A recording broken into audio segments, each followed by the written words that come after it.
क्या है कि भाई शिक्षण में आपने जॉन एडम्स का नाम सुना होगा, अगर नहीं सुना है तो जान लीजिए कि जो एडम्स महोदय हैं उन्होंने बताया है कि भाई जो शिक्षण की क्रिया है वो दो तरफा होती है। दो तरफा कैसे होती है? तो दो तरफा इस तरह से होती है कि एक तरफ तो आपका शिक्षक यानी कि मैं हूं और दूसरी तरफ आप मेरे डियर स्टूडेंट्स हैं, प्यारे छात्र हैं, ठीक ना। तो चलिए, डीवी, जॉन डीवी का भी नाम सुना होगा। अब ये मत कहिएगा कि सर हमने जॉन डीवी का नाम नहीं सुना है, क्योंकि मैंने आपको जॉन डीवी का शिक्षा दर्शन पढ़ा दिया है, ठीक ना।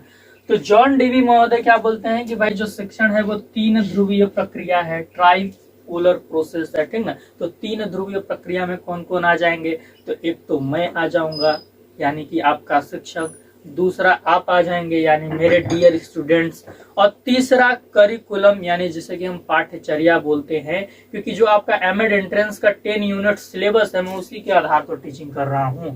तो तीन ही फैक्टर तो यहाँ पे है। हाँ, आपको कहीं कहीं पे करिकुलम के स्थान पे सोसाइटी देखने को मिल जाएगा, समाज, ठीक ना। तो आप कंफ्यूज नहीं होइएगा।